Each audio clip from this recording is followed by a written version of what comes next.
welcome to episode 139 of The Greywoodieshow Show, your home for all things pipe, tobacco, pens, life, and everything in between. I'm your host, Nathan Davis, joined as always by my geriatric co-host, Eugene Falco. Hello. Hello. Hello, and happy birthday, man. Thank you. Thank you very much. You have any exciting plans for your birthday today? I'm eating pizza Nice. and getting a cheesecake. Sweet. I mean, besides recording this, of course. Yep. I just noticed our new Yeah, we have crazy a event up there. Yeah, we got a couple upgrades in the studio today, so I was a little concerned that the exhaust system was not taking out enough smoke. Yeah, yep. So I took the wall port off and then put the filter on the inside, and it seems to do a better job. Nifty. I also added some noise canceling and sound suppression, and that's working like a dream in case you can't hear it. That is so much quieter. Little upgrade over there too in the studio side of things. Yep. For my birthday, we got a new pod track. We got a P8. Yeah, same company we had before, but this thing is a real desktop model now with way more inputs, so we can have real parties on the podcast. Parties of two. We can just hook up. We can each use 2 microphones. Yep.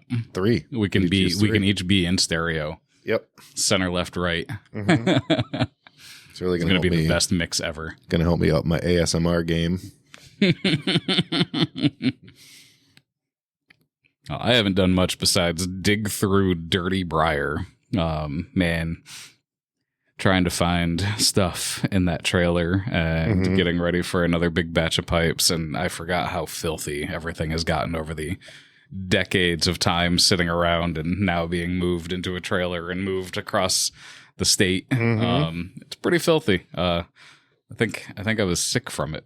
Yeah, probably. A lot of that dust is like particulated, like mouse and rat pee. That's the real issue. Yeah. Right. Like, yeah, dead things and stuff that you don't want to breathe in. Yeah. But we all do it. We all do. Yeah. Everyone breathes in a little dry pee. Yeah. It was a rough day out there. Fortunately, I did decide to do that on a day that it was really warm, so I wasn't freezing while I was out there, which has been your hesitation to come pick through some of my stuff. Right. When it's really cold out, that stinks. But it was like 62 degrees while I was digging through the trailer, and actually it was getting hot in the trailer because of the sun on it.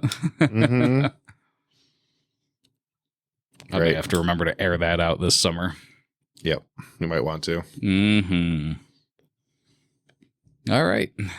This week on The Greywoodieshow Show, we have some birthday fun, milestones, and the world's shortest recurring segment. Sounds great. This episode is brought to you by my Schoen Design Pocket Smoltum Stub Pen with Diamine Sunburst Tobacco. And I'm smoking a Bill-era K-Woody Supergrain Lumberman from the Canadian set I had him make me after I fell in love with the Lovett. And then made him make me all 4 to see which one I really loved. And at the end of the day, it was always the Lovett. But nice. This Lumberman's pretty nice, too. Really nice grain on it. I think one of the set is a standard, but the rest were all super grains. And it was the Canadian or one of them. He just could not. Every batch he did, he'd never got one that was nice enough for a super grain. Well, it's real pretty. But this one is super pretty, very unsmoked. I got all 4 to compare how they smoked and always smoked the Lovett. And so the other 3 pretty traditionally just sit on my shelf. Right. I didn't love the way they hung from the mouth, any of them except the Lovett. So it's cool that I have 4, but one is really heavily smoked and the other 3 look like they were just finished by Bill. Yeah. Other than the sun fading on the stem, which I have to fix. Because it sits in one of I like to look at pipe racks, which means the sun gets to it. Yep. And the fact that I smoke it so infrequently allows for it to oxidize a little bit. Yeah. I mean, it's a good thing that an oxidized stem looks good on a K-Woody. It's a good look. It is. Yep. So I'm using a pen. You're so good at this. And smoking a backwoods. Birthday backwoods. Birthday backwoods. Yep.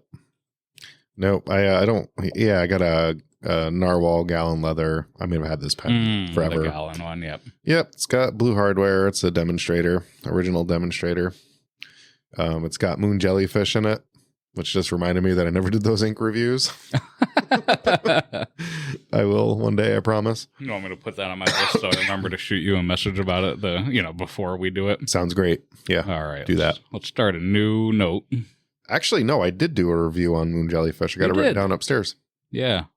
I don't think I read it, but I did read it. Yeah. It's there. Eugene Ink Reviews. Mm-hmm. There we go. That's saved for next week. Yep. Because now I keep track of these things, so I stop forgetting the good ideas we have. So I was cleaning out the shop, and I stumbled upon something from yesteryear. It's going to make you feel real good. I found probably the last NQA sticker I made for you. That was the best sticker ever. It was. So I found it. I was like, oh, that's going on my coffee cup.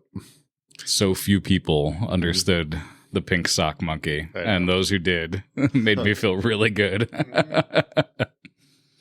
Yep. Fantastic times. If you know, you know. Mm-hmm. First off, so happy birthday. And for your birthday, I decided that we should totally go to Tom Green in Oneonta. Awesome. So I bought you a ticket. Yay. Thank you.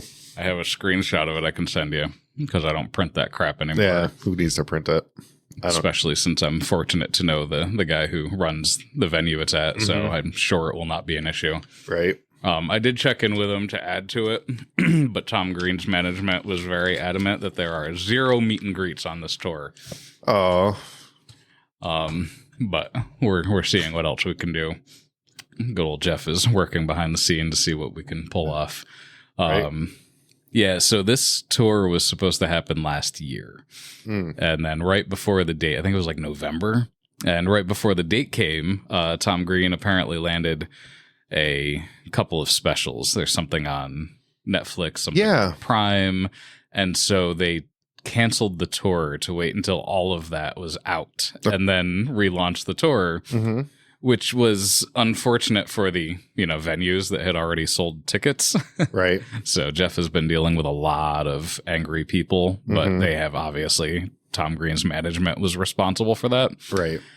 So when they rescheduled the date, I just kept ignoring it, like whatever, once burned, I'm over it. And then I started seeing more and more about it. And I was like, you know what? This is too cool. And I thought you were excited about it, but it's been 6-8 months. So I really wanted to check in with you before buying the tickets, that I wasn't misremembering the moment.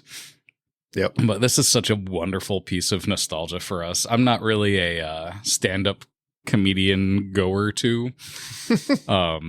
It's actually always bored me, and the comedians whom I love always seem to die before I ever get to see them. Like Mitch Hedberg, I would have anything. I would have done anything to see Mitch live. Right. But there is no more Mitch, sadly. He's been dead a long time, bud. Yep. So I've never really been, I think I've only really done like small local comedians stand up live. Oh, they're the worst. Yeah, it doesn't help. But yeah, so Tom Green, I mean, that was, I'm sure you're like me, it was a huge part of our youth. Oh yeah. Yeah. I thought it's really fun to look at the Facebook comments because it's just like it used to be. Right. A lot of people are angry that he's coming to Oneonta. Why? And think that he is the scum of the earth. And a lot of comments about he wasn't even funny at the peak of his popularity. Get out. Freddy Got Fingered is one of the funniest, best movies ever made. Ever. Yeah, I don't disagree. Road Trip? Yeah. You don't like, what? Get out of here. Yep. So I'm super excited for it, and I'm really hoping that with so many people hating it, that he gets a good amount of heckling too, because it will only, somebody like Tom Green, it's only going to make the show better. Yeah. If his haters come out in force, it's going to be funnier than if only his fans come. Well, I guess he's just a farmer now. Yeah. Yeah, pretty much. Sold all his stuff and bought a farm somewhere. Which surprises me none. Right. He aged like some He aged like a banana. Well, yeah. I mean, didn't exactly take care of himself. Right? He lived like some of us wish we could, with zero regard. Right. I failed to mention what tobacco I'm smoking, and it's because I meant to pull up good old tobaccoreviews.com and take a peek at it, because I'm sure there's a reason that I have it. I just stumbled upon the Country Squire's Ruins of Windsor. I'm like, oh yeah, I have some of this set aside. And then I remembered that there was a reason, and I have no idea why. Oh. Somebody told me something about it that meant I had to try it. And unsurprisingly for me, I do not recall what that was. So we're going to look it up and see if there is any memory triggered. So Ruins of Windsor is a Country Squire tobacco that is a naturally sweet and tangy blend of golden Virginias, flue-cured Virginias, burley Turkish, and Louisiana Perique. Cool. Takes its name from a well-known Mississippi landmark located near the Mississippi River in the town of Port Gibson. A beautiful plantation home named Windsor, commissioned by Smith Coffee Daniel II in 1859. It has 23 Corinthian columns remaining. Now only 23 Corinthian columns remain. How many did it originally have? Wow. So there's a lot about about Mississippi here. Not a whole lot about the tobacco, but yeah. So it's a Virginia Perique with some burley and Turkish in it. Kind of hard to describe that one. That doesn't get a simple vapor. And the interplay of the Turkish and the Perique emphasize lively, spicy top notes, notably pink Malabar peppercorn, toasted pinoli, and black sesame seed. Is this a Jim Inks review? No, this is not. It's just how they describe it. Yeah, this is a guy who tries to like one up Jim Inks. This is I landed on the right spot. No. But I find an oddness about the blend, earthiness combined with something that has been cased in a sweet style. The net result like brown sugar and vanilla custard on a baked potato peel. Get out of here. What? Hey, this obviously passed an initial tasting panel before being released, so somebody found it a worthwhile addition to the Country Squire portfolio. Those who like Perique more than I may derive more enjoyment, but it's not necessarily the percentage of Perique that bothers me, but how it reacts with the Turkish. I often combine Perique with sweet basma, but I use very judiciously with toasted Smyrna Izmir and not at all with Sukum. All right, so moving on. It's a pretty... The Perique, it doesn't feel like a lot of Perique, but the Perique is very highlighted. It comes out pretty strong, a nice figgy, peppery spiciness to it without getting too floral in my description here.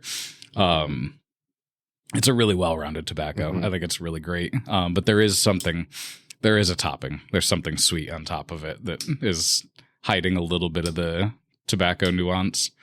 Is it sweet like the freshly deposited pollen from a stamen of a rare Asian orchid? But only that one that comes out of Eastern Asia. Right. It's very specific to 3 islands. Yeah, the Western Asian orchid is for the pores, not for the discernible palate, sir. Oh my goodness. I love when I land on those reviews. No, it's a really good tobacco. I don't remember. Somebody told me I had to try it for some reason. So whoever you are, if you want to remind me, awesome. Lightly seasoned with the sweat from a bumblebee's brow.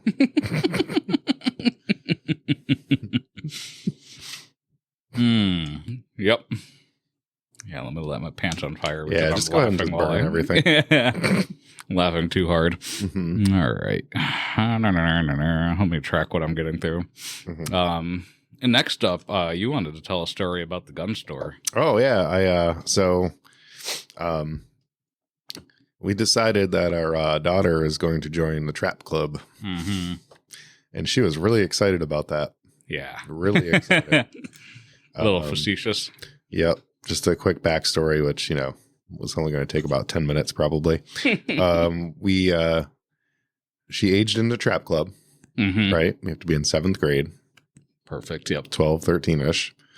And decided she was going to do it. So we go to the meeting, the intro meeting, and she seemed less than enthusiastic about it. And having never shot a gun. Right. A shotgun. Mm-hmm. Right. So I was like, oh, she's not into this. She doesn't want to do this. I was like, but she's going to. Mm-hmm. She's going to be ultimately good for her. Yep. So there are some things we have to force our children's hands to experience something new. Yeah. Yep. So I do have a gun or two lying around. Yeah. But none of them are up to like skeet shooting standards. The one skeet gun I do have was custom made for my dad, and has like a pass-through, like a thumb pass-through, like pistol grip to it, which she can't use. So I was like, well, I would love for her to use that, but she really needs a gun of her own. So Jen and I talked about it and said, all right, we're going to go get her some like a introductory shotgun into, so that she can use it, and then she can just have it forever. It's hers. So we did just that, and I had in my mind that I wanted to get her like a break open, just single shot. Yeah. One and done shotgun, which I don't have. I have a 20 gauge that I call Thudski because it kicks worse than the 12 gauge I have. Yeah. And it's not supposed to, but it does. Yeah, we basically have the same gun. Right. They're no joke. No. And I think brand new back in the day, they were like $75. Yep. They're still worth about $75. But mine's like rusty. Like it's meant to just kick around. I might as well just leave it outside. Yeah. The finish on my wood wore off immediately when I used it as a hunting shotgun. When I got it, my dad had covered it in duct tape. So camo duct tape. Right. And I was like, no, this is not. Yeah. No. But so we go out. We were going to go to this gun store called Outlander. It's like a survivalist store in Dwaynesburg, right down the street from where I used to work at the liquor store. And they were supposed to be open, and they were not when we got there. Yeah. So we drove out to Albany. Yeah, you're already most of the way there. Might as well keep going. Yeah, it's just another 20 minutes, right? So we get to this gun store, and it's upstairs in this building. There's a lawyer's office, a door that looks like it's to an apartment, and then right next to it used to be the entrance to the gun store when I was a kid. Yep, but they moved it. But now it's a hockey supply store. So I let Addison go into the hockey store. I was like, that's the wrong door. It's upstairs. And she's like, why wouldn't you tell me that? I was like, because it's funny. It's funny when you mess up. It's great. Because if you don't learn now what it's like to be laughed at, you'll never know. Those of us that do have guns and have been to a gun store, you know that they're very like cliquey. It's like a clubhouse. Yep. Right. And so this one is worse than most. Yeah. I mean, it's like when new faces come in, it makes them nervous. So we go up, and this grizzled old guy is like, oh, can I help you? And I was like, yeah, my daughter is signed up for trap. We need a shotgun. He's like, oh, okay. And there's Addison, just being Addison, bouncing around doing whatever. And then I realized that she was going to be of no help whatsoever. Yeah. Yep. So he's going through showing us everything that they have. They did have a break apart one, but it felt like really cheap. So he's you don't want it rattling. No, right. And it was an over-under, which I was like, we're probably going to end up with an over-under because most of the break parts nowadays are. Yeah. And it was heavy. So I handed it to her. She's like, oh, it's really heavy. I'm like, okay. So then he showed us the Benellis, right, which are very light, maybe 6.5 pounds. Yeah. Right? And I handed it to her, and she's like, oh, yeah, it's a lot lighter. And we got her the 26-inch barrel because it was like a pound lighter. Right? 2 inches of steel makes it a pound heavier, I guess. So anyway, we get it. And then I realized that she's never held a gun before. While I'm in the store, I was like, oh, no. Like, she can't hold it. Yeah. Yep. So I was like, your dream of being like a bed rotting noodle ends today. Yeah. Like if you can't hold a 6-pound shotgun, there's trouble. That's not good. So then I busted like the new gallon of milk out and I was like, here, hold this. And she's like, oh, it's so heavy. I was like, it's 8 pounds. Yeah, this is your new chore every night. Yeah. You're holding this milk jug out away from you as long as you can. Yep. So I got to get her up. We're going to go up to the cave, behind the cave, and shoot. Yeah. So she can shoot before she goes to trap. Yeah, it'd be nice to knock out some rounds first. Yep. Right now she's powering through her hunter safety course online because she needs that to be able to join. Yep. We're halfway through it right now. She seems to be getting into it, which is making me happy. Good. My reflexive reaction to say, okay, honey, you don't have to do this. Right. Yep. Was negated by my rage. It's like, no, you are doing this. Like, I barely make you do anything. You are doing this. So. Yeah. And they're getting to that age where they sink into YouTube and boring crap and start to lose their personality. So forcing them into new experiences right now of all times is probably the most important thing we can be doing as parents. Well, those days are done. YouTube is officially banned for children in my home. Because it's brain rot. They're not watching it to learn anything. They're just watching like the YouTube shorts, which is like 30 seconds to a minute of like idiots. Now I'm an adult and I can watch those all day sitting on the toilet. Right. Right. A, because I pay for it, and B, like I developed outside of the internet. So like it's not detrimental to my development. Yeah. Which I really feel like a lot of this stuff is if you've met children under the age of 27. Yeah. Right. So that's where I'm at. So we have a really nice Benelli shotgun. It's a Nova 3. Nice. Can't wait to go shoot it. And you know what? If she doesn't like it or whatever, you got a new shotgun. I got a new shotgun. Yeah. Oh, no. Kind of a win-win. Right. She loves it and gets into it and you get to share it with her, or you take her shotgun and you have a really nice shotgun. Right. Right. Hard to lose that way. Yep. Yeah. All right, K-Woody Collector Corner. I've got a new product coming out in Chicago. That's the goal. Obviously there could be delays, but there's a brand new K-Woody awesome collectible that's only about an inch. So look out in Chicago, and hopefully I'll have them there. It's an angry inch. That's all I got, though, for that. I'm not going to... Okay. No further teasers. Most people, I think, can figure it out on that alone.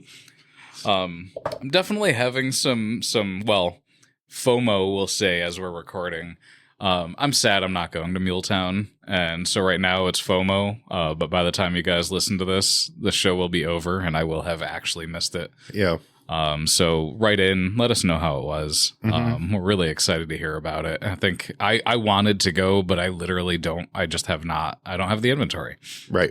So it's pointless for me to spend a lot of money to be at a show where I can't sell anything because I don't even have anything to sell. And fortunately for me, Missouri Meerschaum is there selling K-Woodies.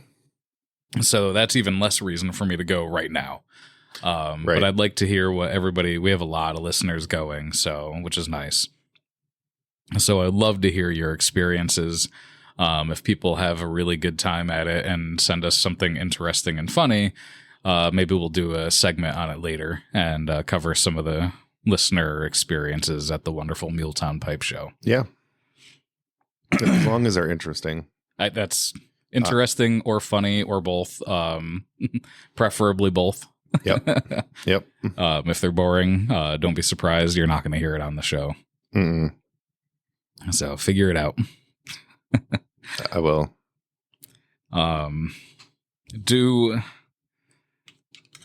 This is as much internal as recording right now. Do we want to talk about the death in the community? Always. So, I guess really unfortunate news is that Lady Fire of the Flat Cap Piper and Lady Fire YouTube channel has passed away, and our thoughts are with Flat Cap and everything he's going through now.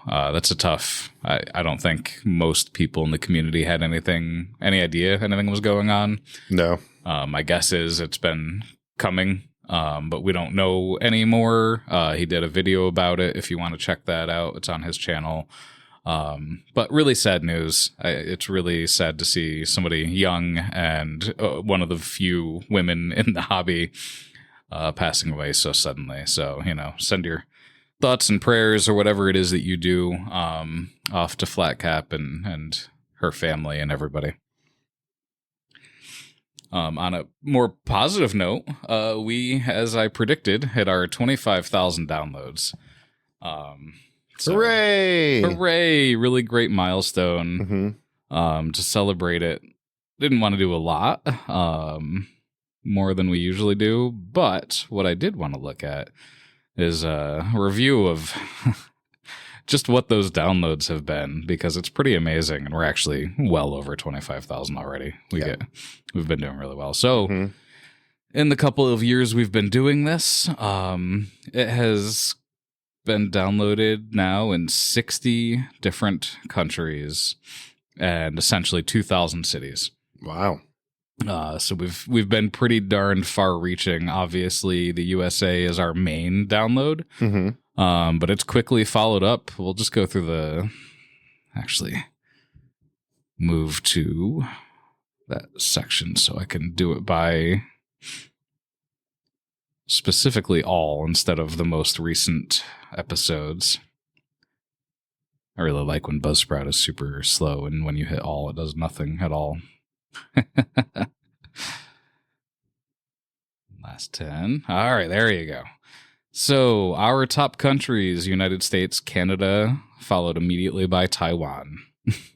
Wow. And Germany, Mexico, Singapore, Sweden, UK, Japan, and France. Come on, Denmark. Those are solid countries. Yeah. Recently has been Denmark, but it does not make our top list. And our top cities are Seattle, Washington, Denver, Colorado, Detroit, Michigan, Chicago, Illinois, Cobleskill, New York. What do you know? All of our locals. Salina, Ohio, Schenectady, New York, Richmond, Virginia. Huge surprise there. For now. For now. That's going to drop right off. New York, New York, and Brooklyn, New York. Wow. So pretty heavy New York presence. Weird, considering we run companies in New York ourselves. Yep. But yeah. So 60 countries over these couple of years is nuts. Even if some of those little countries might have only been a handful of downloads, it's still really cool to see. Yep. I enjoy it. So thank you guys for listening. We are averaging more downloads in our first day of release than even a year ago we were getting all week. Right.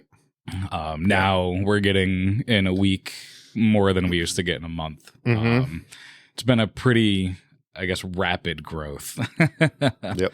And what's crazy is that when we get so many ridiculous downloads in the first week of an episode out, only about half of that is the new episode. A lot of it is still people digging through old material and catching up. So we're really excited to have so many new people coming in and to have hit for what we thought was a podcast that would have like 10 listeners ever. It's pretty amazing to see these numbers these days.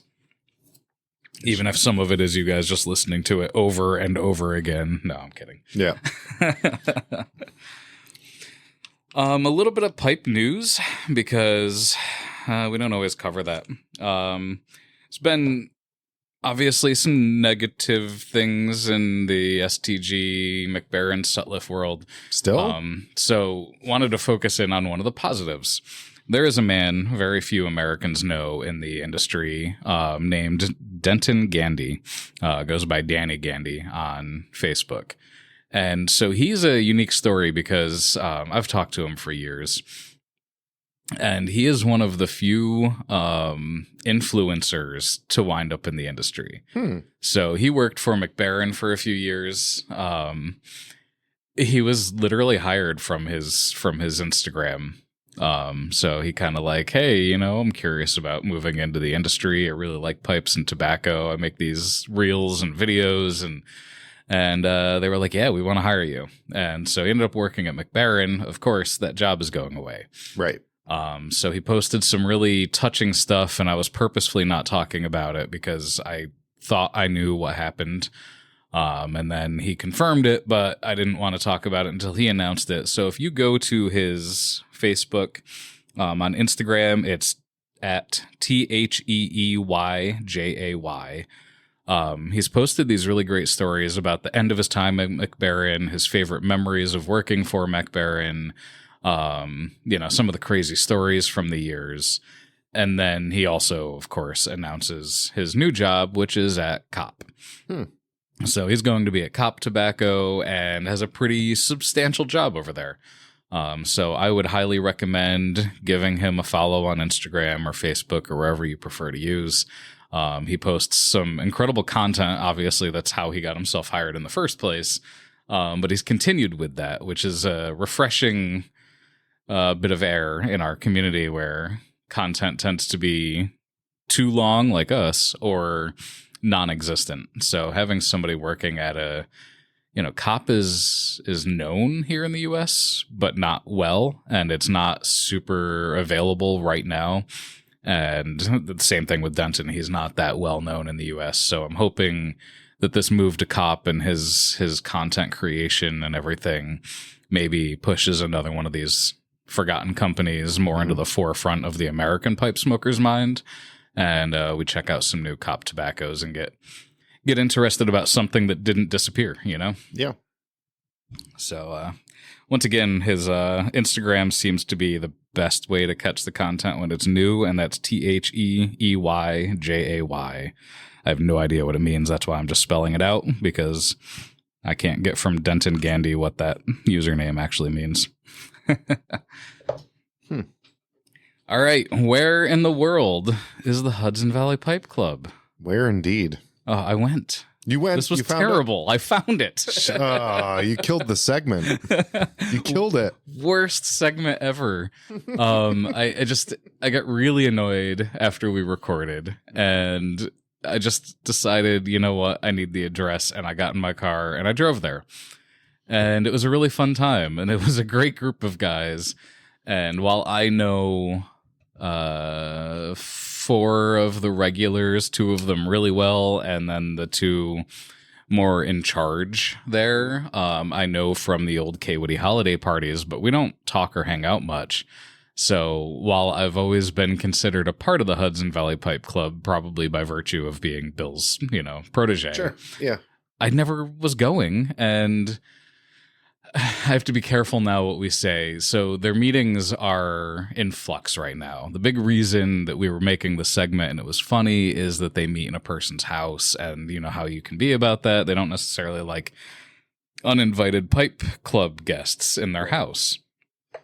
But that's been slowly changing, and they had it at a location. Still a secret location. There was no signage and barely any lights on. And when you pull in, if they know you're coming, somebody comes out and opens the door because you have to have a code to get in.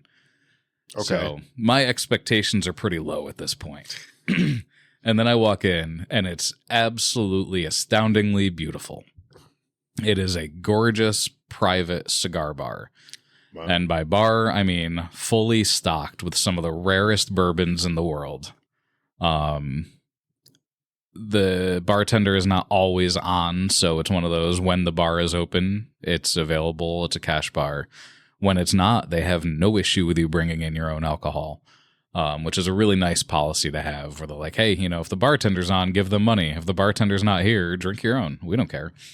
They had no issue with the fact that all of these guys, there was one member of the club, of the cigar bar club, and then whatever, 10, 15 non-members, and everybody brought their own tobacco. They do have a nicely stocked cigar humidor, but there was no like corking fee or, you know, tin fee or whatever that you had to pay to smoke your own tobacco. They were totally fine with it.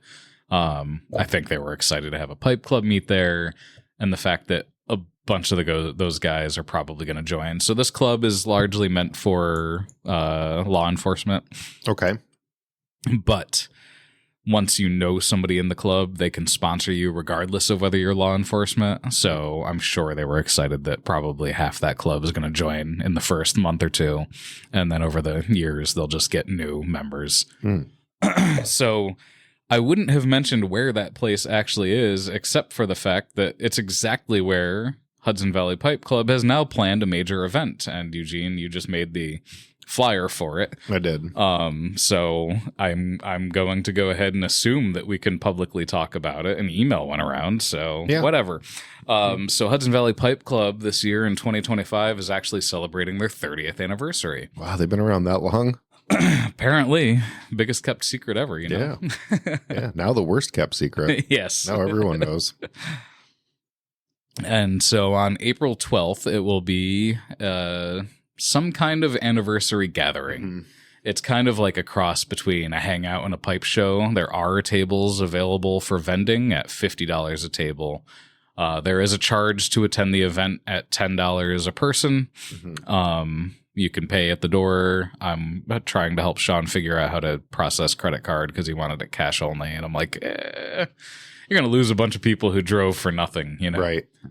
So we're going to figure out how to make sure he can take charges, whether it's, you know, one of us. We'll probably be there vending, or I say vending, at least standing behind our table saying, if this wasn't so close to Chicago, I would have had product. Right, yeah. Which is more likely what we're doing, but it'll still give them table sales. So it's at the Brotherhood of the Leaf. Yep, Brotherhood of the Leaf. Yeah. Oh, Brothers of the Leaf. Brothers of the Leaf. That's I don't have the flyer. You know what? I did, because I gave you the information off of it, and then I closed it. So let me pull that up again real quick, as fast as I can. Good idea. We're in no hurry. Quick, like a bunny. Doo-doo-doo. Our listeners love waiting for us to figure things out. All right, so here, I'll just read the flyer right down through. Perfect. Come celebrate the Hudson Valley Pipe Club's 30th anniversary, Saturday, April 12th, 2025, at Brothers of the Leaf, 334 Avenue of Americas, New Windsor, New York, 12553. Also at the Stewart International Airport. $10 cash admission, $50 vendor tables. In advance, Venmo, PayPal available. For information, contact, and details, email doverpipes@gmail.com or call Sean at 845-453-3893. It is a full cash bar, and there is food on site. Pipes. Sean. Food. You should go. Pipes. Sean. Food. I do know there's likely to be an epic amount of tobacco, too. The Hudson Valley Pipe Club is made up of a lot of like hardcore collectors, so there's a good chance of some estate business going on. But besides that, there should be Eugene and I, as well as Skoda is a big part of that. So you can look forward to hanging out with Joe there. Or finding him outside smoking away from his table like usual. Yep.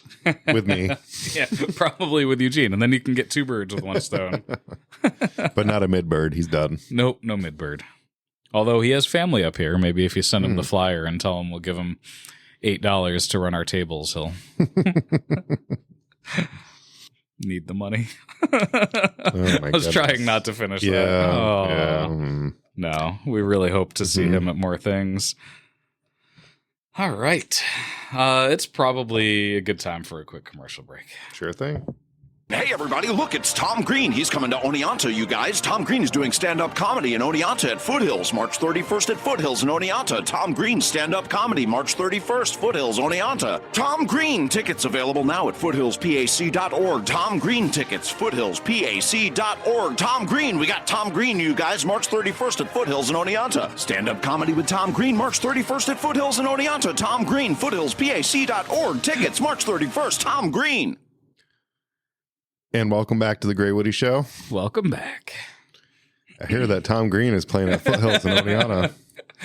I couldn't resist playing that. So, unsurprisingly, Jeff performs his own stunts. So when he needed an advert for his vent there. He made it himself. He did a great job. Absolutely loved it. It was like, okay, we need to just have that. It's so bad as to sound fake. Mm-hmm. But no, that's the real advert he put out to get people to come to Foothills. I like it. Good job. Yeah, some guy I met in Boy Scouts who also played a lot of D&D and Magic, but was like the cool kid doing it. Mm-hmm. Like everybody was like, oh, look at that crazy industrial goth dude over there. Why is he in Boy Scouts? And unsurprisingly, we became friends over the years. And then one day I run into him, and he is running Foothills Performing Arts Center. Awesome. Going from like being that guy that you're like, oh yeah, he's really cool now, but he'll be a basement dweller later, to not at all that. Now he's a venue dweller. Yeah. He owns the venue cellar dweller. Yeah. Whatever. So, yeah, I discovered that when Tessa was doing some of her plays over there. And I was like, why is Jeff here? This is crazy. I'm like, oh, wow. Yeah, no. It's always nice when you run into somebody that, no negativity to that judgment. This is the same crap said about us. That's why I say that. Yeah. And then when somebody takes a look at you and goes, oh, crap, you're successful now. I wanted to make fun of you. Well, they're definitely not saying that about us. No. We're working our way toward it, though. Someday we'll be as cool as Jeff. Still. Mm-hmm. Someday.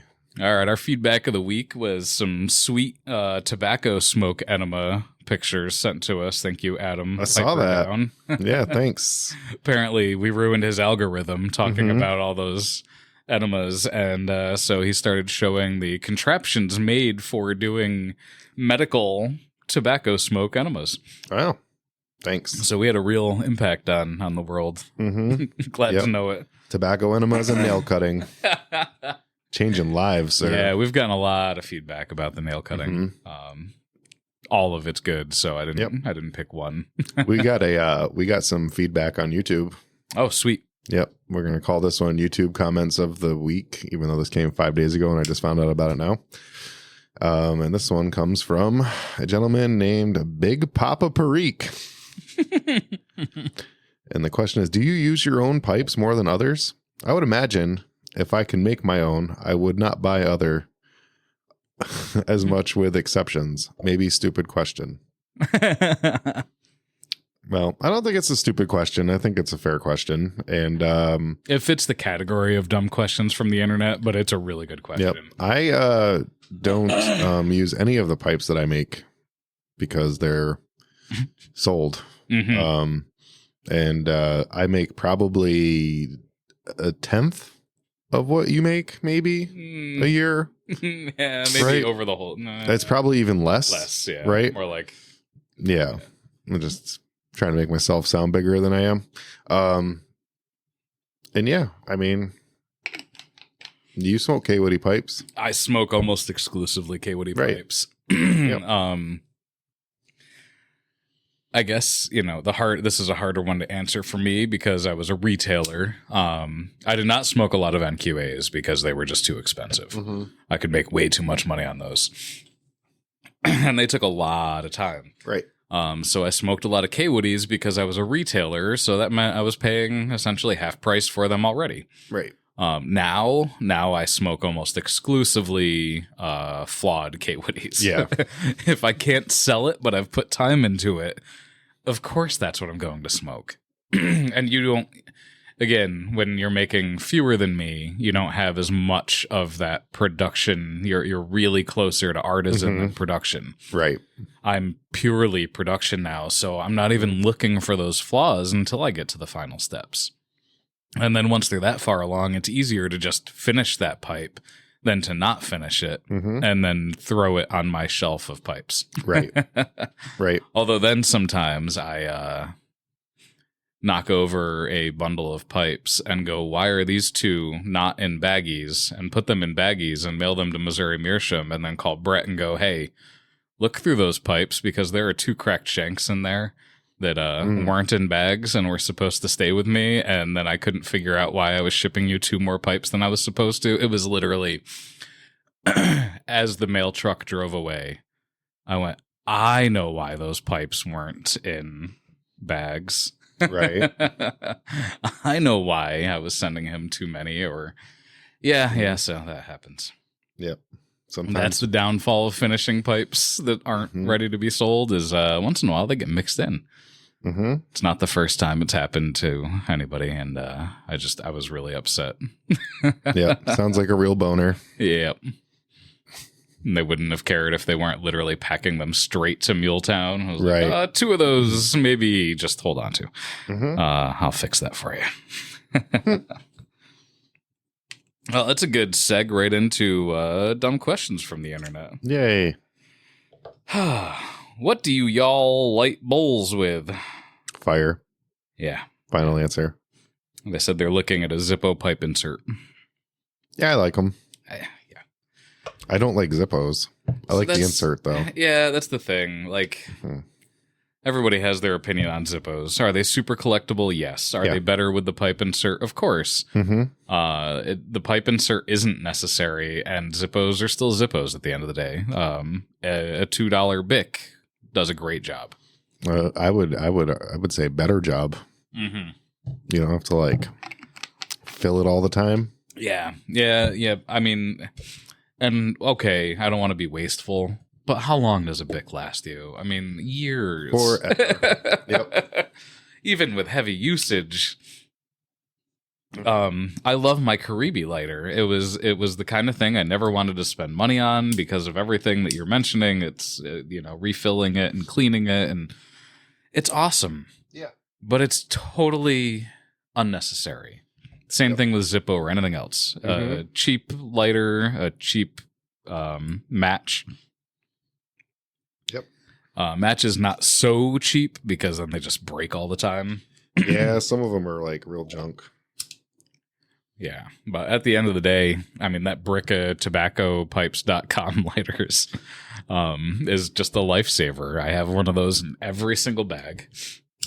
Yeah, I have them all over my house. Mm-hmm. I'm looking at the 3 in your hand. Yep. Yep, that is but a fraction of my power, sir. Yeah, we all use fire to light our pipes. I mean, no, that's not true. There are some real holdouts. Mm-hmm. You got the guys who take tongs and hold a hot coal over their bowl. Totally doable. Also completely unnecessary. Yeah.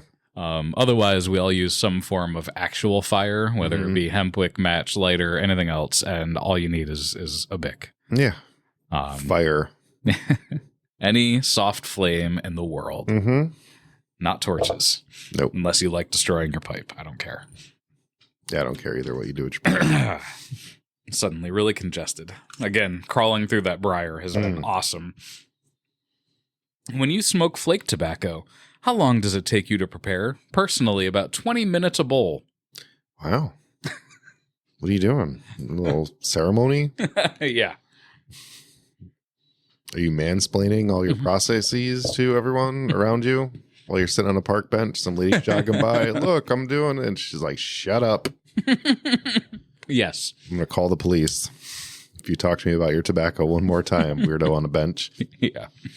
But it's part of the process. It's part of my cadence and ceremony. No.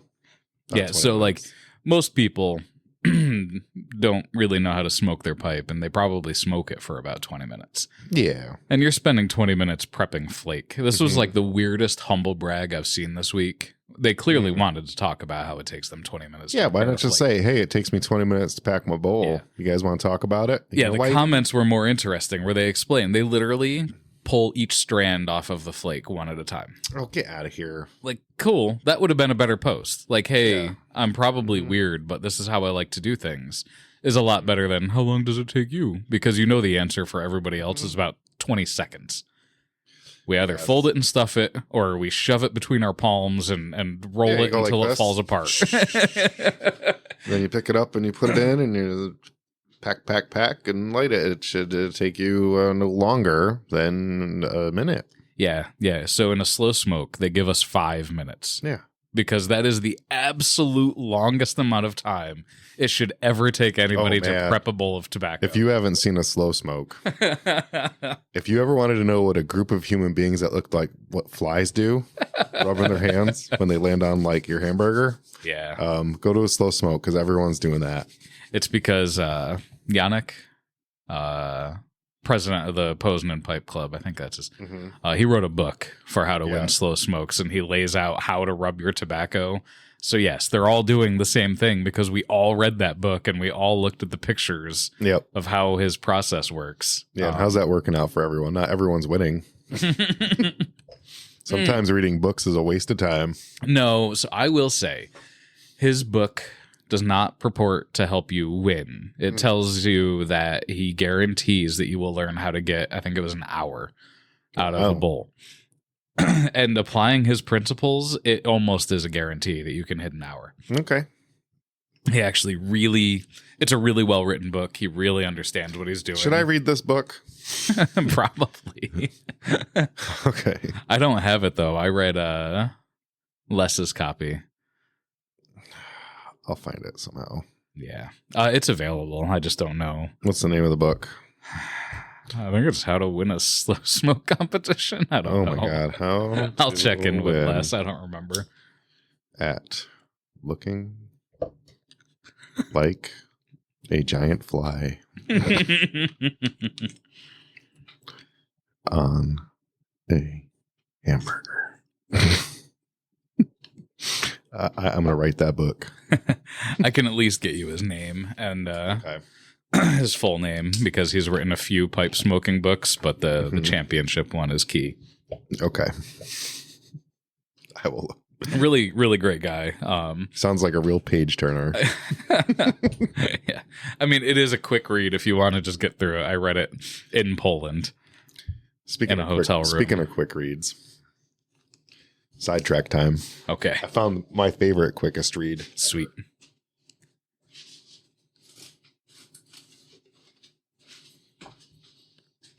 As I was cleaning up the studio, I found the greatest book I own. Yeah. It's a very short book. It's only about 54 pages long. But this book has changed my life. Buy back your time. Yeah, it was. So I got this book as a gift. I believe it was a Christmas gift. I lost this book. I think I loaned it to someone. I thought it was gone forever. So I looked up to replace it because I was like, I need this in my life. I need to reread it every 5 years. Yeah. And I couldn't find it. So when I went to order it, it was $200 for a 54-page book. I'm like, oh, no. So then I was like a little heartbroken. And then like a couple years later, it just turned up. Wow. So it came back to me. Serendipitous. This is the book. And it is titled, Put 'em Down, Take 'em Out. Knife Fighting Techniques from Folsom Prison by Don Pentecost. Wow. My book is not resaleable because something spilled on it. But I don't plan on ever getting rid of it, ever. It has photographs. It kind of looks like Stan Lee is fighting someone in it. Leading with the knife. An experienced fighter will not do this. Knife against knife is a scenario you will not often see on the street. You do not face off, giving the opponent a chance to defend himself. So there's words, you know. Nice. It's a book. Commando takedowns, martial art myths. So basically, if you don't want to go out and spend $200 on this book, because no, I will not let anyone borrow it. No, not once it's disappeared and reappeared once. There's really only one way to win a knife fight. There aren't a lot of knife fighting techniques, and I think you can probably just figure it out. Yeah.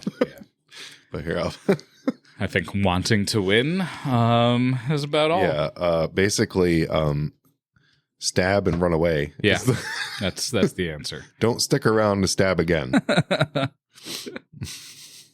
This is amazing. Yeah, the greatest book I own. Ice pick grip. Yeah. Fighting grip. Hit grip. Yeah. A proper knife fighting stance. Oh man. 1-2 attack. Hamstring cut. Oh boy. Yeah, it's yep. So I was able to when I had my shop, there was this guy named Corey that would come in, and he was like an Eagle Scout and all this like stuff, right? Yeah. Corey was really cool, even though he was a blue wizard in Magic, and blue wizards is scumbags. Yep. So I was never able to beat him at Magic, but I was able to beat him in a mock night fight that we did with highlighters. And he got really frustrated with me, and we only ever did it once. Yeah. I can see that. Mm-hmm. Eye training.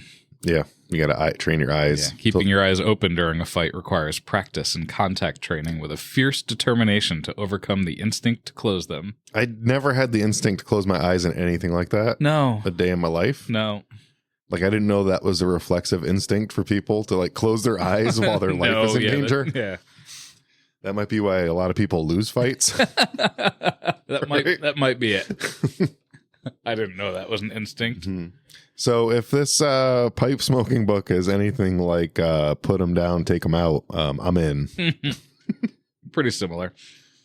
Even shorter, I think. Oh, okay. I read it. I don't remember. I think shorter than 50 pages is a booklet. It's more of a booklet. That's Has a lot more pictures, though, because the techniques have to be shown. Yeah. It'd do much better with video. Yeah, I think it's a better YouTube video than a book. Yep.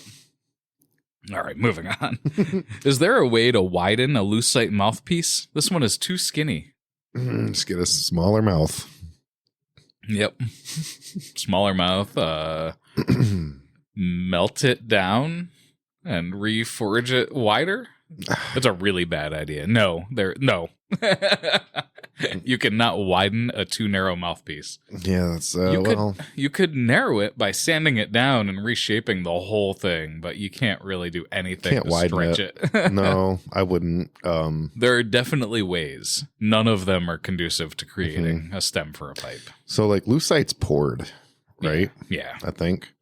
Yeah. And you can't really. Yeah, it's just fancy. No, you're not. You're not. You know what you could do is wrap the end in electrical tape until it's wider. Yeah. But then it's going to get thicker too. Yeah, it's going to make it girthier. Yep. Yeah, there's no good option. Instead of making your lucite stem wider, make your mouth smaller. Mm-hmm. Shrink it down. Get mouth reduction surgery. Chances are your mouth is far too big anyway. Mm-hmm. Yeah. So your lips shut further and further until it's comfortable. Oh, I don't understand. I don't understand. Like, I've never heard. Like, does your mouth not? Can you not move your mouth? Like, make it smaller. Like, how do you whistle? I mean, I can't whistle, but I can make the mouth shape too. Yeah, I can close my mouth and like. Well, I don't really suction my lips around my pipe either. Right, yeah. I mean, I've seen some pipes from like the 20s that are too narrow, where it's round instead of flat. Yeah. But those are not like mouth holding pipes. No, those are like you keep them in your hand and you just kind of like toot on it a little bit. Mm-hmm. They're social pipes. Yeah. Just close your mouth on it. Yeah, I don't know. Just get another pipe. Clearly, It's not the right pipe for you. Right. Do you smoke a bowl in one go? Bowl of what? Presumably tobacco. Okay. Well, the answer to the other thing is no. I don't smoke. But no. I don't. I mean, you can. I don't. Yeah, it's whatever you want to do, man. Yeah. I prefer it in one go. Yeah. But I also like slow smokes. Or one goff, if you will. Oh, yes, one goff. One goff. So there was a really nice poll online. What is your favorite tobacco to be enjoyed in spring? However, the poll was really awesome because there was only one option on it, and it was labeled option 2. And Did you it had 0 votes. Option 2 had 0 votes. Yep. So people really have to learn how polls work. But what's your favorite spring tobacco? Backwoods. Yeah. So, there is a whole segment of the pipe community that says, oh, I like Virginias when the weather's warm and Englishes when it's cold. And my answer is I smoke whatever I want whenever I want, and I don't care what the weather is. It has zero bearing on my decisions to smoke tobacco, but that's just me. I think people fall into like the name trap, right?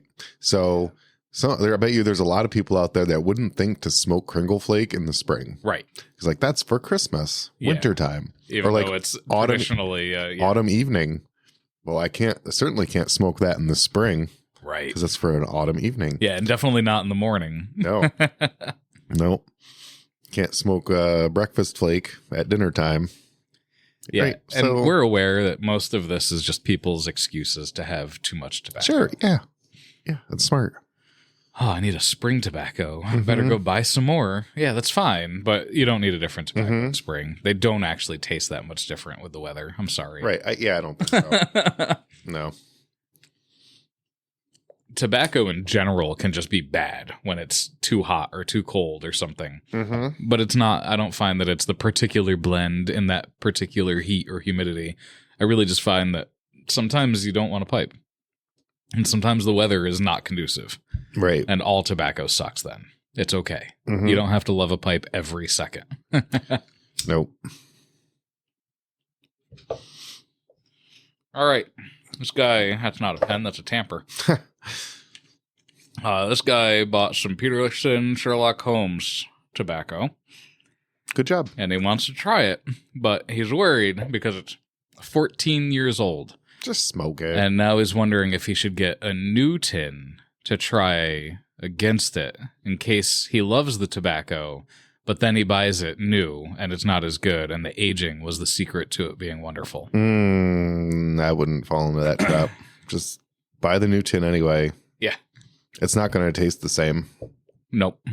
And let's enjoy both of them. Yeah. In tandem. Yep. And if it is the aging that's the secret, A, it's not. It's probably really not. B, it only tastes more and more like itself over the time, essentially. So if you like it at 14 years old, there's a really good chance you're going to like it new anyway. Yeah. So just enjoy it both. You'll like it no matter what. Yeah, buy the new one too. Don't be a weirdo. Right. Does anyone have issues smoking Perique? It practically blisters the roof of my mouth when I smoke it. Straight Perique? No, blend with Perique. Oh. No. Yeah, I don't get blisters from any tobacco. I doubt they're from your tobacco. Yeah. If a tobacco is literally blistering your mouth, I know some people say they're allergic to certain tobaccos, but they're all the same plant. You're smoking too hot. Always, always, always, always. You are smoking too hot.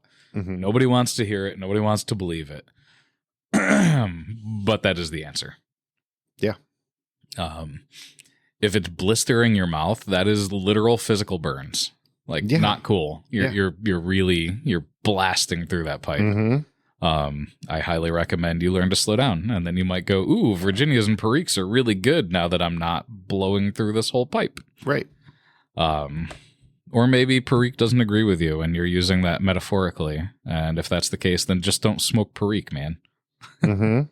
If it blisters your mouth more than once, I don't know why you're still trying. Right. Why? Just stop. Just stop.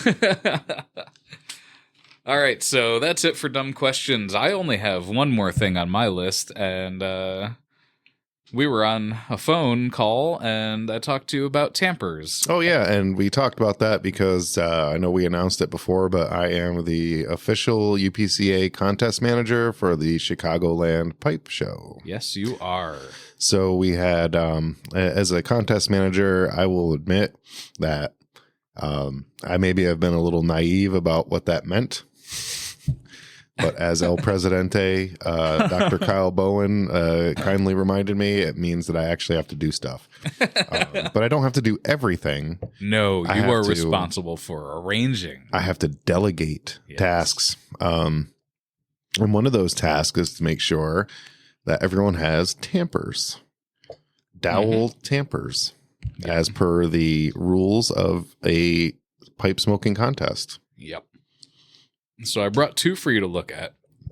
I will look at them. I see them. This is a fancy one that's narrower. Real fancy. And that was not used for a contest. That was a gift that they were giving out for, a reminder of what it's like. Because you know what? Dowels are actually almost the perfect tampers. Yeah.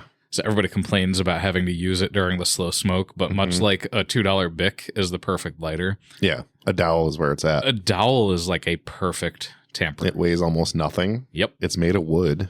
It's about the size of your bowl. Yep. Right. And when you wear it out or lose it, you just cut another one off. Right. You keep a 6-foot rod of this stuff around and you chop off a piece every time you need it. Yeah. So this one was also not used in a contest, but was made as a gift for the contest from the Calumet Pipe Club in Italy. Right. And so they put Posen 2024 on it, and it was a nice example of so they use the softwood. This is more like what you expect in a contest, but again, it was a gift from them. And that one I think is perfect. Yeah. And they lasered it, which is really nice, but that was to show you an example of what it looks like when you brand them too. So I think you have a prime opportunity here because I just got a phone call from somebody asking for the UPCA stamp. You did. So allegedly, they're going to come gather that in the next couple of weeks. Mm-hmm. And if that happens and you haven't made the dowels yet, it seems like a natural fit to say, hey, Greg, make those dowels and stamp them for us. That is a good idea because I don't want to do it. He'll already have the stamps, so you have the excuse of I can't stamp those. Right. You know what's smart? So Thought I'd pass that little tidbit on to you. Delegation at its finest. Yeah. Greg, you'll be getting an email from me probably before this episode comes out. And if you don't and you're listening, I delegate to you the monumentous task of making 75 dowels with the stamp on it. I have to say, when we paid K Woody to make those pipes, they came with dowels. Yeah. So I expect nothing less from Merchant Service. Merchant over service. Mm-hmm. We will pay you in high fives. Yeah. One each. Mm-hmm. I will let you watch me smoke a comically large cigar again if you do it.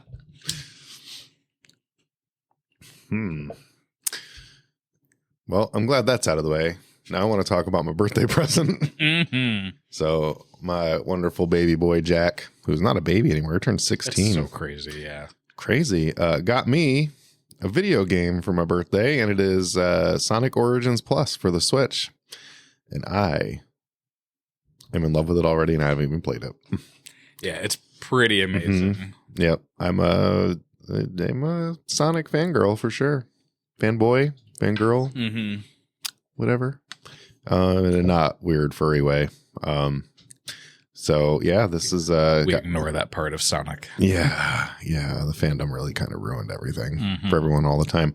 But yeah, it's got 16 classic Sonic games, and it says new playable characters. But then when I open it up, it's really only one that you can download, and it's Amy. Oh, okay. Which is okay. It's okay. Because I also have Sonic Mania Plus, which is a fan-made Sonic game. Oh, wow. They were getting really sick of all the 3D Sonic games coming out. Yeah, there was a run of that. That one has 2 new characters added in it. Nice. Ray and Mighty. And Ray is a squirrel, and Mighty is an armadillo. And I still only use Knuckles because Knuckles is the best Sonic character ever made. He can do everything Sonic can do, plus glide and climb walls. But I was really excited for this when I found out that it existed. And Jack asked me what I wanted for my birthday, and I told him. And he got it for me, and I look forward to hiding in my bedroom and playing Sonic. Nice. It's going to be great. Jen and I are going to tear this up. What I'm really excited about, though, I did not realize. So it only has, I know it has Sonic 1, 2, and 3. and I think Sonic and Knuckles, and then they put in the Sonic CD version, which I never played because I had a Sega CD but never had the Sonic game for it. I did get to play the Sonic CD. And the rest of the titles are Game Gear titles. Oh, wow. And one of those titles is the Mean Bean Machine. Now, I had a Sonic game for, I think, the original Xbox or 360 that had the Mean Bean Machine on it, and I played that for hours. It's like Tetris, but way better. Yeah. It's actually a mix between Tetris and Dr. Mario. Nice. And it's got the characters from the Chili Dog version of the Sonic cartoon, which is really great. Yeah. Oh, I forgot all about the cartoon. That was there was like 2 cartoons that came out when we were a kid. One of them was like edgy and serious, and then one of them was just completely ridiculous. And that's the one that my sister used to watch. And I used to watch that with her because she wouldn't watch the other one with me. And I was like, man, this is ridiculous. But I just started rewatching them because I believe they're on Tubi. And they're top notch. I love it. Wacky antics all around. Yeah, what was the deal with the Chili Dog? What was the deal? Yeah, was like canon or just a random? It was not. It's something they added in that show that became canon. Okay. So like Sonic's all about the chili dogs, but he wasn't until that cartoon came out. I didn't think I remembered it from the games before that. Okay. Yep. And I assume that the people that were writing that were listening to a lot of John Cougar Mellencamp while he was slurping on a chili dog or sucking on a chili dog or whatever he was saying in that song. There's a guy on, I think it was TikTok, but they bleed over. It was Seth Drums. And they find ridiculous versions of songs and he's got to do the drum track for them. And he just like cracks up all the time. And one of them was that song where every word was just slurping on a chili dog or whatever. It was that line over and over again. It's amazing. Yep. It was funny. It was good. But yeah, I guess you wouldn't be surprised to know that Sonic the Hedgehog is responsible for my art development. Because as soon as I discovered that Sonic the Hedgehog was a thing, I saw a commercial once. I tried to draw him from memory until I could get the game, and my drawings did not look anything like him at all. You're amazing. Sorry, I'm just overjoyed. Overwhelmed with man, this coverage just looks great. And it's got like the classic, like all the Sega Genesis games had this like grid behind the art. And you open it up here, it's like a collector thing. I guess there's like posters or whatever. But you could take this case and this comes out and switch which side. Nice. So it looks like a Sega Genesis game, which I'm going to do right now because the Genesis packaging was way better. Yes, super classic. That's it right there. Amazing. And they're even holding a little Genesis and a Game Gear and a CD. That's ridiculous. So, yep.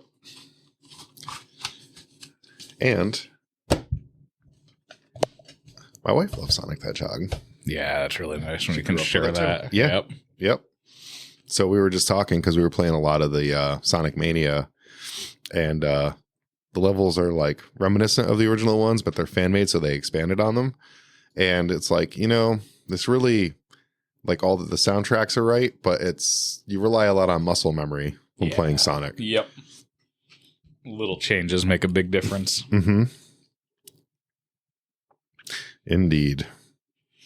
Midbird said happy birthday to me. Happy birthday, Midbird. No. Thank you, Midbird. Yes, thank you. Also, no, but close enough. Yeah, you can thank him for me. I wanted like you to know, Midbird, that I have found the coloring pencils that you sent me, and I will be making a coloring drawing from them with a guide on the back that tells you how to draw we use coloring pencils. But in France, they're called crayons. Right. Mocking me. Meanwhile, the French don't know what a crayon is. The only thing good to ever come from France is Gojira. Crayons de couleur. That's not true.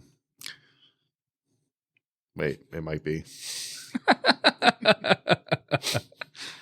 Hey, man, if that's the misinformation that we're spreading, that's fine. Yep. If you're not listening to Gojira, you hate France. That's right. When everyone was losing their mind about the Olympics, the opening in France with Gojira playing on the buildings. Yeah. That was like the most rad thing I've ever seen happen in France. That was really great. I agree.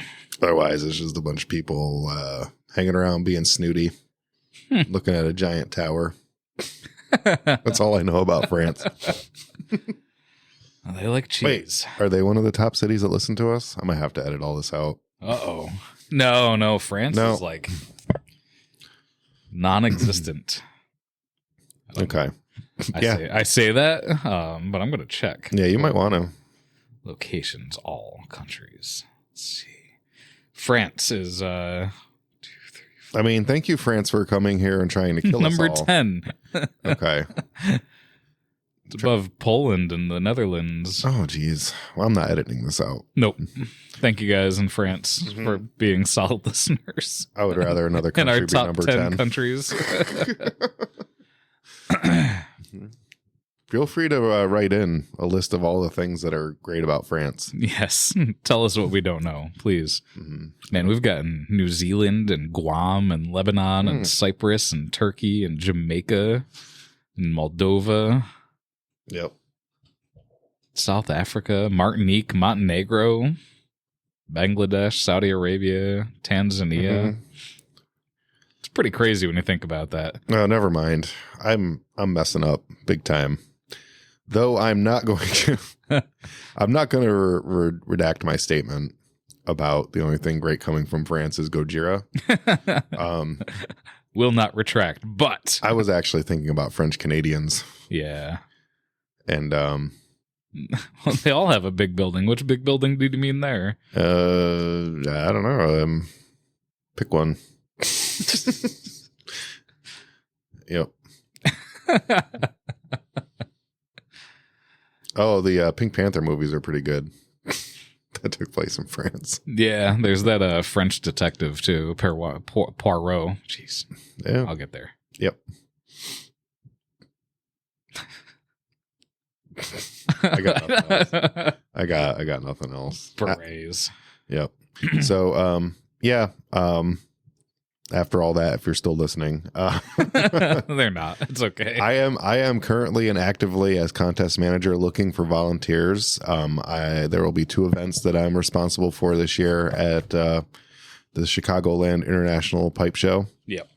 One is the pipe smoking contest, or as normal people call it, the slow smoke. Yes. I need table volunteers, like monitors, and as the contest manager, you can call it that. Okay. I can? Yes. Okay. So I have decreed it so. I have no idea on what authority, but that's how I feel. So I naturally would like everyone listening to make an attempt to participate. Yes. I think and the UPCA would truly appreciate those pre-sales of the registrations. Yep. Which you can get the information for at unitedpipeclubs.org. There's a picture of the pipe up. There's all of that stuff going on. Very nice pipe. It is. It's very nice. But I need volunteers. I need like table monitors, people to help keep track of times. When people go out, they call out to whoever is keeping, the tally of the actual time. There's a little card that's got to get filled out. Yep. I need those volunteers for the slow smoke. Yeah, traditionally, the Chicago Pipe Club has provided a number of them, but having to rely on that is never fun. So you guys stepping up and wanting to help would be incredible. Mm-hmm. So if you want to volunteer, that's worth a big old high five from me, and maybe a verbal thank you with uninterrupted eye contact made while I do that. For at least 20 seconds. 20 seconds. Reach out to me. You know how to get a hold of me. And if you don't, you can email me or this show, emfalco@gmail.com, and let me know so I can put you on the list so that I can count on you if you're going to be in Chicago to help us out. That would be great. As far as the fast smoke goes, I don't know how many volunteers we actually need. I would just like you all to attend the event and really appreciate it, because it is, I don't know if I should announce a bias, but it is my favorite of the two events. Yeah. Yep. Your passion for the fast smoke and how silly it all is really what drove you to care about the slow smoke in any way. So it makes perfect sense that is your favorite, but it also is what drove you to go ahead and want to help out with this. Yeah, it is. It is. And, you know, some might wonder why somebody who does not participate in these things in any way would want to be the contest manager. And that's the beauty. If you love participating, you're a terrible contest manager because you want to do it, not run it. Right. So you make a fantastic contest manager for the simple fact that you don't have any interest in actually participating. No, I don't. You like to observe it, which is what gives us, as the UPCA, a wonderful perspective on what makes you want to watch it. Right. So hopefully moving forward, you get more ideas about how more people will want to watch it. Yep. And it's in a special tent this year so far. So. Yeah. I heard that's in a little off-branch tent. It's got its own tent. Yep. They added an events tent where they'll do the blending seminars and things like that, so it's not so loud. Right. So this contest will be in there. I hope so I know a lot of folks like to hang out in the smoking tent while the slow smoke is going on. It's not really the most exciting thing to watch, though. No. They're really anti that in Europe too. They don't want observers. No spectators. As soon as you are out, they want you out of your table and away. Yep. Because they want the contestants to be able to focus on what they're doing. And because this is the national event and it's not a regional event like Capital Land, I will not be playing music this year. Because it's really, there's got to be a lot of eyes. It requires it's really the concentration that is what makes that what it is. Yeah, and this is the big one, because this is the winner of this gets the opportunity to compete internationally. Paid, round trip paid for. Yep. And you just got to go and champion for us and do us proud. And it's very meaningful. All your regionals lead up to your free admission into the national. Yeah. Right. So. Yep. Regional winners usually get a free spot paid for by the UPCA into the national competition. And then the winner, or if they're not available, we will go through some of the winners or previous winners to find somebody who wants to go to Europe this year. Yep. It will be in the Netherlands. Yeah. So this is a shot at a full paid stipend to go to the Netherlands and represent the United States of America and the United Pipe Clubs of America. Yeah. And you might actually have a board member of the UPCA going with you this year. Yes. So we're making we're making plans to have that included. So from what I understand, the international alternates between individual and team competition. Yep. And this year will be individual. Yes. So we're likely only going to send one champion and one board member. Right. Whereas on the team years, we can send 3 to 5. Yeah. However, should somebody have amazing times and a record of it over the years and doesn't go to Chicago this year or can't compete or doesn't nail that time this year, we are looking for the best of the best. So if there are former champions or regional champions interested, it doesn't hurt to reach out to the UPCA. Yeah. But you can find all their contact information at unitedpipeclubs.org. It's a fantastic website.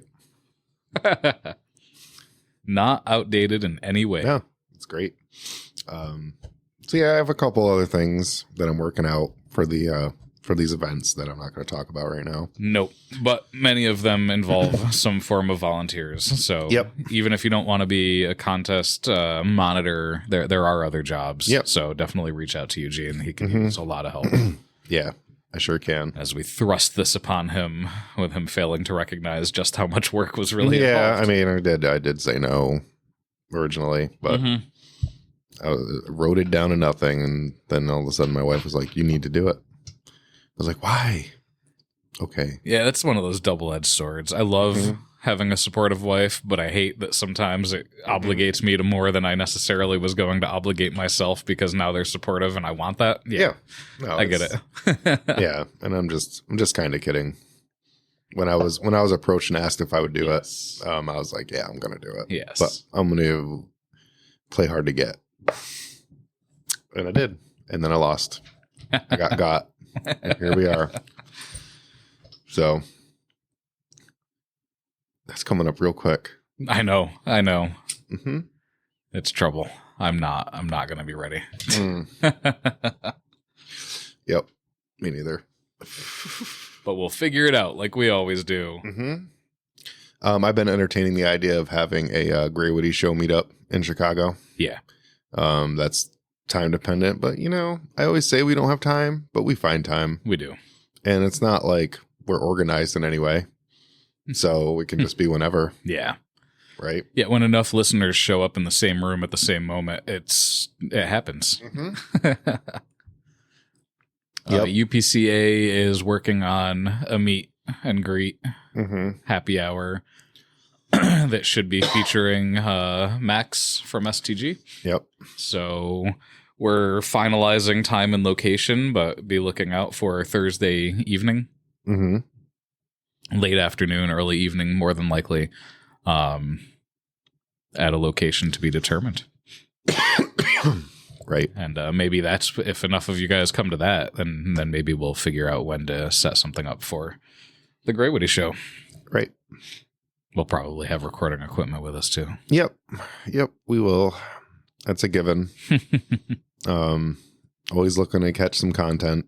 I know a lot of people aren't fortunate enough to be able to go to a lot of these shows, and that's why we're here. Yeah. So we can fill you in on what you're missing out and make you feel even worse about yourself. Exactly. Or, not. Be like, wow, those guys must really like not having money. They must spend every dollar they make getting there and back. And that's true. Yep. By the time we're done paying for gas and rooms and tables and food and booze and all that stuff. Fancy dinners. We like barely break even. Ever. I might make enough to pay my electric bill. Yeah. Half of it. So it's and why do we do it? It's because we're selfless. Exactly. Yep. All these weird people. That's how you get involved with the UPCA too. Give up more time and money. Sure. To be as selfless as possible. Yep. You too could join. Mm-hmm. Oh, there's a general meeting, but it's not even worth mentioning. No, because this will come out the day after. Right. But our general meeting, if you're a member of any of the member pipe clubs in Chicago, is Friday at 11 a.m. Mm-hmm. Yep. So come vote for officers and hear about our plans to change if we stay officers. Right. Right. Yeah. Jeez, that's scary. I vote to make Kyle president for life. Dictator. Yeah, of the UPCA. I don't know if he'd go for that. I don't know. I think we'll get a couple more years out of him, but as offensive as the statement might be, I'm going to make it anyway because that's kind of my job on this show.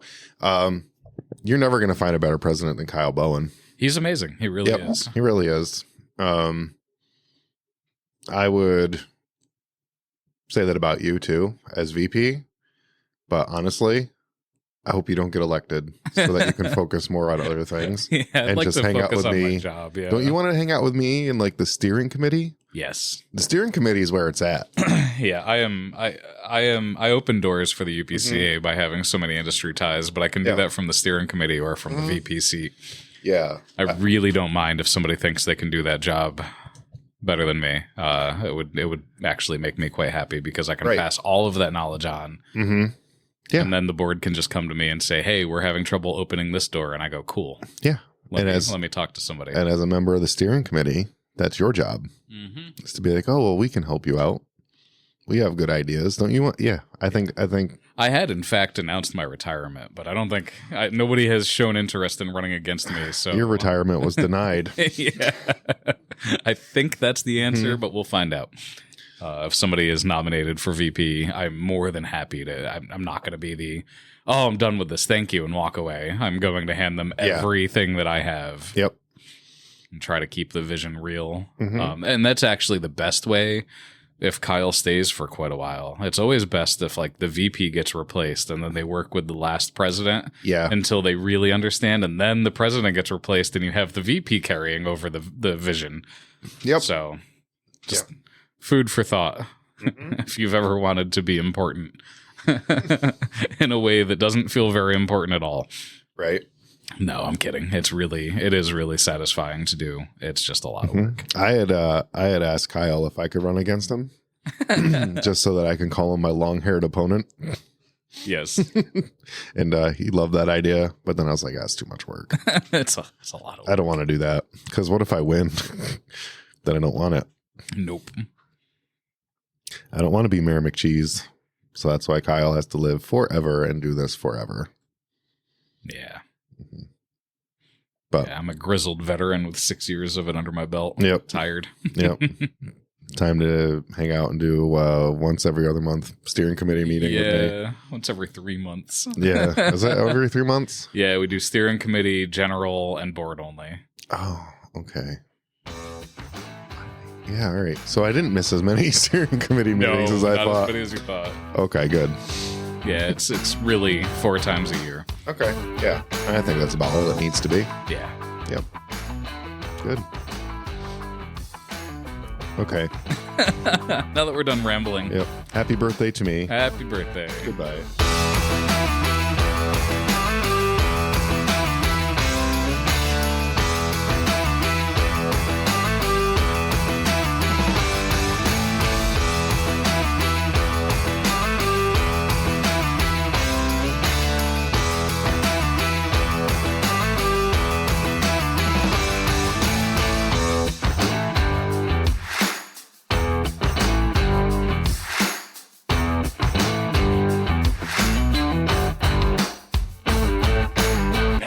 Look, it's Tom Green. He's coming to Oneonta, you guys. Tom Green is doing stand-up comedy in Oneonta at Foothills, March 31st at Foothills in Oneonta. Tom Green stand-up comedy, March 31st, Foothills, Oneonta. Tom Green tickets available now at foothillspac.org. Tom Green tickets, foothillspac.org. Tom Green, we got Tom Green, you guys, March 31st at Foothills in Oneonta. Stand-up comedy with Tom Green, March 31st at Foothills in Oneonta. Tom Green, foothillspac.org. Tickets, March 31st, Tom Green.